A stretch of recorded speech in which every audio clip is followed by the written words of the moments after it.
Good afternoon, folks. As you can see, I am again not here today. So this is probably a recording for 7th period. I am going to go ahead and take you through your notes today.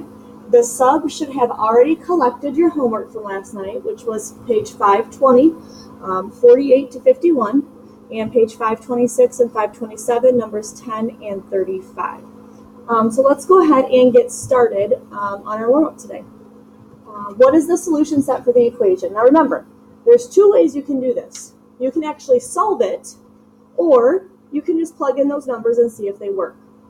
Okay, I'm going to go ahead and solve it because this isn't too bad here. If you notice in this one, we only have one type of variable. It's just a regular x. So I can go ahead and solve this by isolating. So the first thing that is farthest away from the variable on the same side is this squared right here.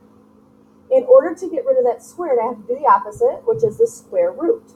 So let's take the square root of both sides. Now, when you take the square root of a squared, it just cancels it out, and we'll be left with this. And the square root of 25 is plus or minus 5. Please do not forget to put that plus or minus in front of that 5. Now, to isolate the x, we will simply add 3 to both sides.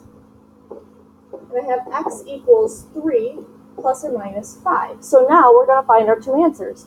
3 plus 5 is 8, and 3 minus 5 is negative 2. So the answer that I will choose is letter B. Of course, you could plug that back in to make sure that that works. All right, over to the next one. Write the equation in slope-intercept form from the graph shown below. Hopefully you remember that slope-intercept form is this. My slope is the m, and my y-intercept is the b. So I need to find both of those things. Well, if I look at this graph, my y-intercept is right here. That is 1, 2, 3, 4. My b is negative 4. Now I need to find another nice point on this graph to find my slope. So if I look right here, that's a nice point. Remember, when you're finding slope, you start from left and go to the right. So I'm going to start at this point on the left, and I'm going to count my rise over run. Well, I have to go down 2 and over 1. So if I'm going down, that's negative 2 over 1, and I don't really need that over 1. So my final slope-intercept form will be this. Okay. Going on, we have another one of these problems that we've seen before. Which one of these does not belong? Well, I noticed that all of those are trinomials. So I think that I'm going to go ahead and factor those. Okay, well, if I look at the first one here, I notice that these things right here are perfect squares. So let's see if we can factor these using perfect squares. Let's see if it works. Take the square root of 4, which is 2, the square root of 81, which is 9. Okay. This symbol right here tells me that they need to be the same, and they need to both be minus. And those are my two factors. Same thing happens in the second one. We have two perfect squares, so let's see if this will work. Take the square root of 25, take the square root of 1. This tells me my symbols need to be the same, and this tells me they need to be positive. That works as well. The next one, it looks like we have perfect squares again. My only issue here is that I can take out a GCF. I can divide all of these by 2. So I get this. And now notice that I do not have perfect squares on the ends. So now we're going to have to do that long way of factoring. We're going to make our two binomials. This thing does not start with a 1, so we have to multiply. I will need factors of 4.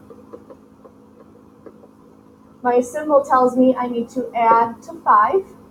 These will add to 5. And since we're adding, symbols need to be the same, and they will both need to be plus. Now, since this trinomial does not start with a 1, I need to make a 4-term problem. Hopefully you remember doing this last week. And now I am ready to group.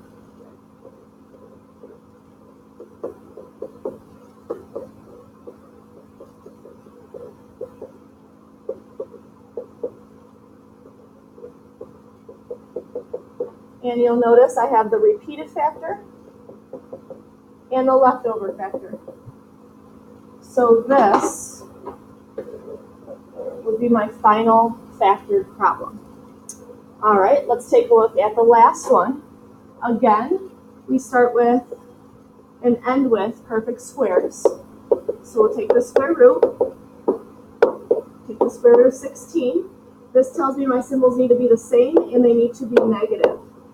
So I think it's pretty obvious here which one does not belong, okay?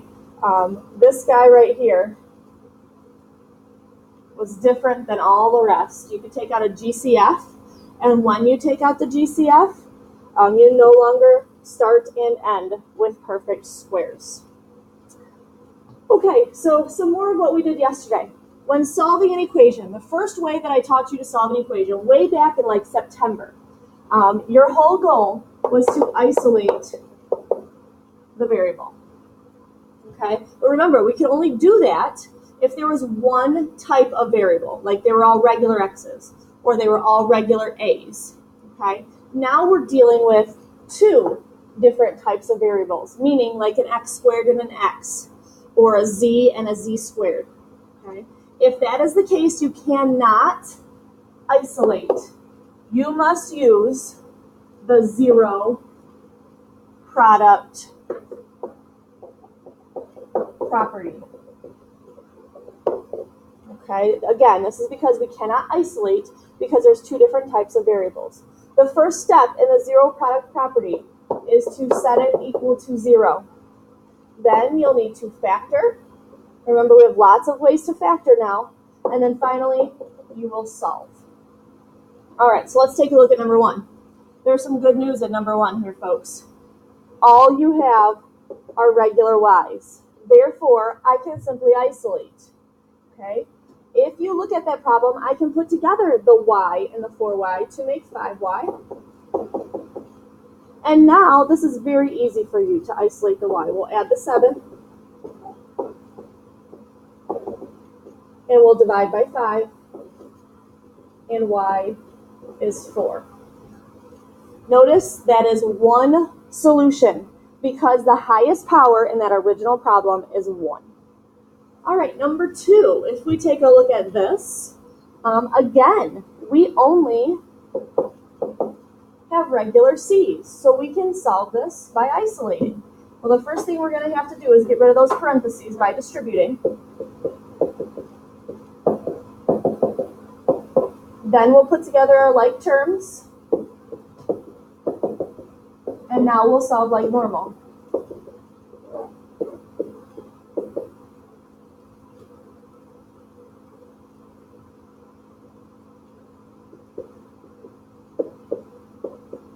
And c is -4. Again, folks, one answer because the highest power was 1 in the original problem. All right, looking at number 3. Again, we only have one type of variable. All we have in this problem is x squared. So let's isolate.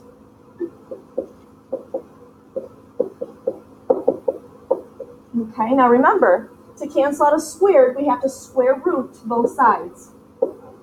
And when you square root that 64, you have to remember to put a plus or minus in front of it. So my answers are positive and -8. 2 answers because the highest power in the original problem was 2. All right, going on to number 4 here. Bad news. We have 2 different types of variables. You have an x squared and an x. Therefore, we're going to have to use that zero product property. The first step is to set it equal to 0. It is. The second step is to factor. Well, if you're looking at that, first thing I hope you're asking yourself is there a GCF? There is no GCF in that problem. Okay, so we see there are 3 terms, which means I need to make a binomial times a binomial. And the good news here is this trinomial starts with a 1. There's a 1 in front of there. So this is the short way of solving these.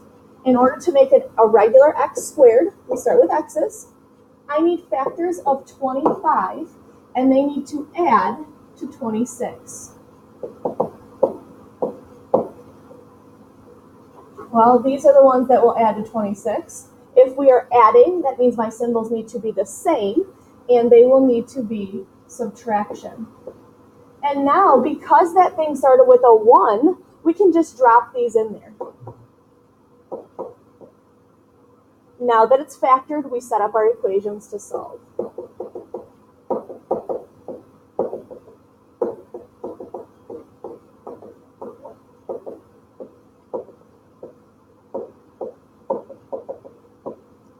And our two answers, because the highest power was a 2.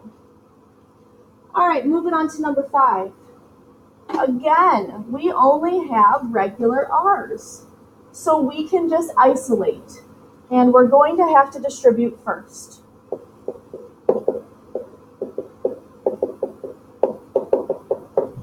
Okay, now let's combine any like terms.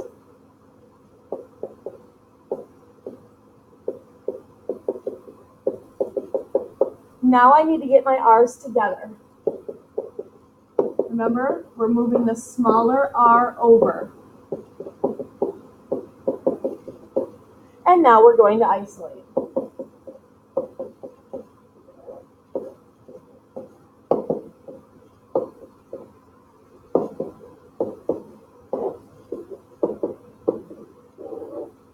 Our answer is only -6 because the highest power in that problem was a 1. All right, number 6. Only one type of variable, folks. We only have regular x's, so we're going to isolate. Well, the farthest thing away from that x is a squared, so we have to square root both sides.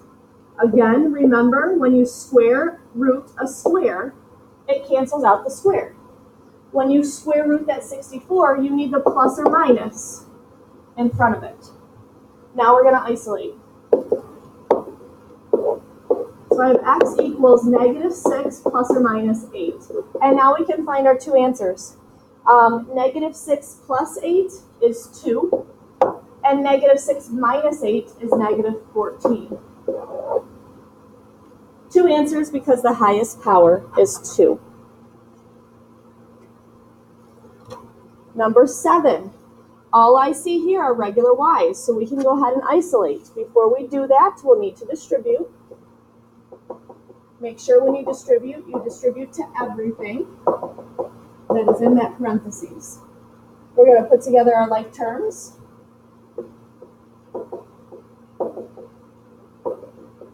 We're going to get our y's together. And I'm left with no variables. But 19 does equal 19, so that means there are infinite solutions and it is all real numbers. Any number you can think of will work. All right, moving on. Let's take a look at number 8. Well, in number 8, I have two different types of variables. I have a w squared and a w. Therefore, we cannot isolate. We're going to have to set it equal to 0 and factor. It already is set equal to 0, so now we're ready to factor. Remember, the first thing you look for is a GCF, and you can take a 2 out of all of these numbers. Divide, and it looks like that. Okay, well, that's a trinomial in there. That means I'm going to have to make a binomial times a binomial. Please notice that this thing begins and ends with a perfect square. So we can use our rule for perfect squares. Take the square root. Take the square root. Symbols need to be the same, and they need to be subtraction. And if you check that, you will get -12 in the middle. Okay? All right, now I'm ready to set up my equations.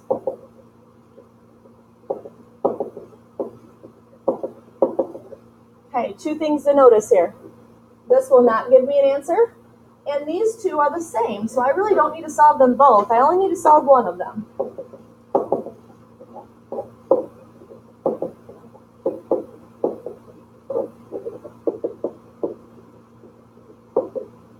And it it does not matter to me whether or not you have the fraction answer or the decimal answer.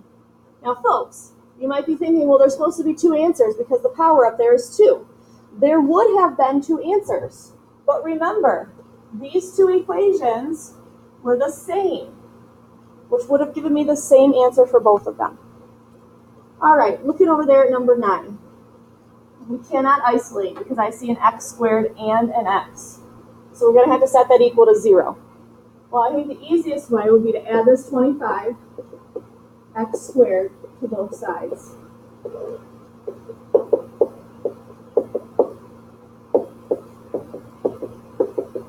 And it looks like that. I cannot take a GCF out of everything. It is a trinomial. So I am going to make a binomial times a binomial. And I notice that it begins and ends with perfect squares. So take the square root, take the square root. This tells me symbols need to be the same, and they need to be adding. And now we're ready to set up our equations. Now you'll notice those 2 parentheses are the same, so I only really need to solve it once.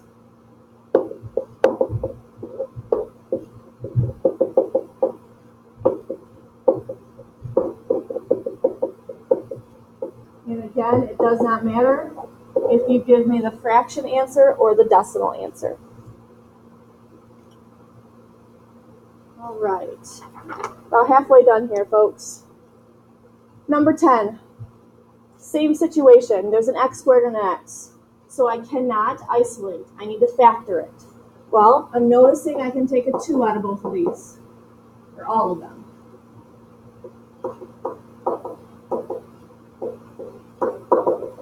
Okay, now I'm noticing that that's a trinomial. So I'm going to make a binomial times a binomial. I also notice that trinomial does not start with a 1. So I need factors of 4 that will subtract to 3.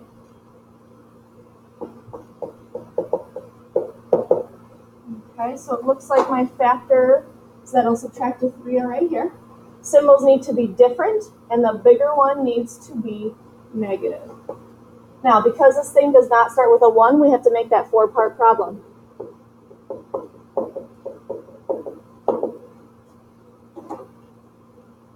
And we are ready to group.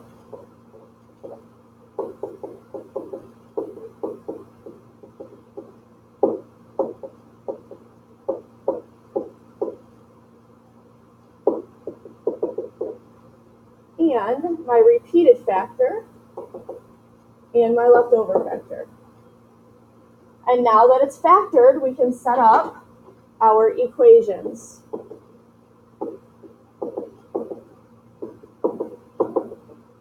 This one will not give me an answer.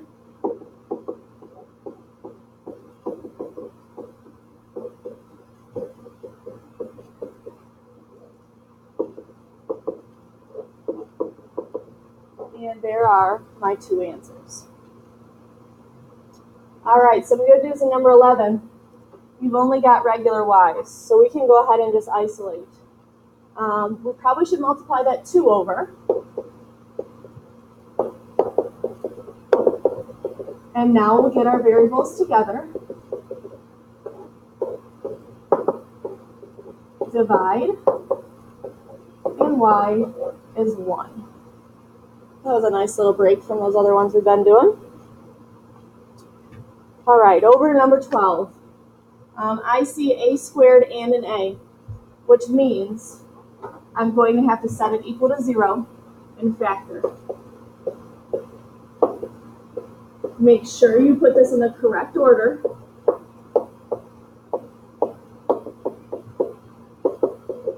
And it'll look like that. I'm noticing here that we have a trinomial, which means I'm going to have to make 2 binomials. Please also notice there was no GCF that we could take out there. Okay. That trinomial does not start with a 1. So I need to multiply 6 and 45 to tell me what I need factors of. I need factors of 270. And they will need to add to 59. So let's find us some factors here.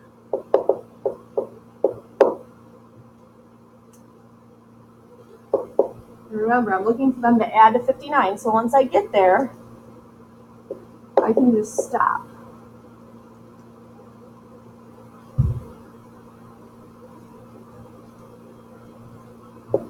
And I think we just found it.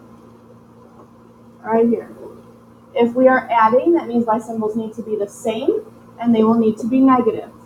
And now I'm ready to write my three-part problem.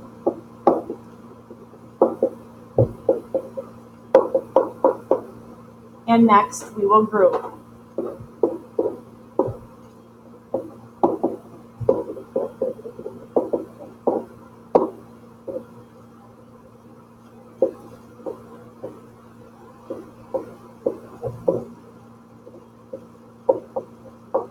My repeated factor, my leftover factor, and now I'm ready to set up my two equations to solve.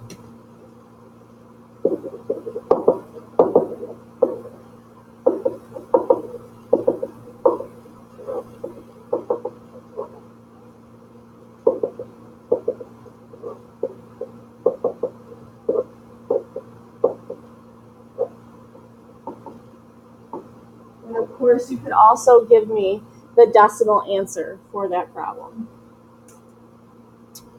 Okay, last row here, folks, down to number 13. Good news, all I see there is regular A's. This problem might look a little bit different to you, but I see a fraction equal to a fraction. And if you remember, when you have a fraction equal to a fraction, we are going to cross multiply. Meaning you take the bottom of one times the top of the other. Notice we put those in parentheses so we can distribute.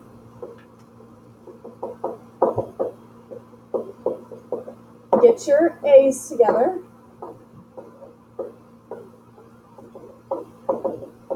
And isolate.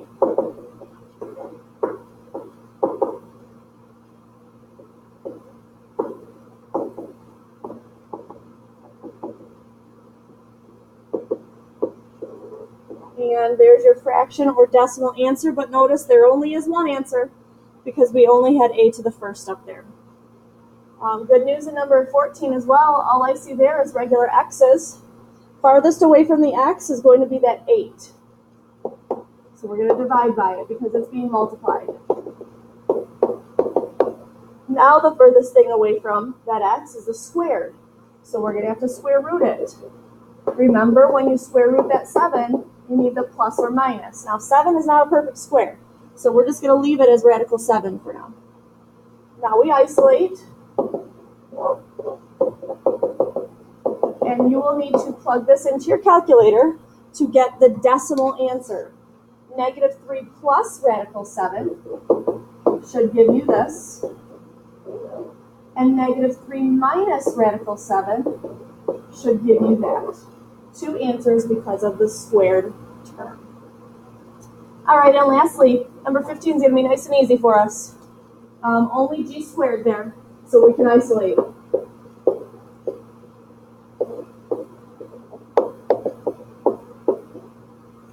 To cancel out the squared, we'll square root. And 225 is a perfect square. We have our plus and minus, and it's 15. All right, folks, so there are your notes for today. Please go back and stop and redo if you need to. Your homework for this day will be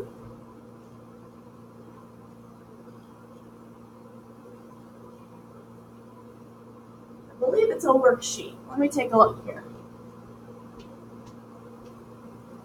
Yep, 8.8 to 8.9 worksheet.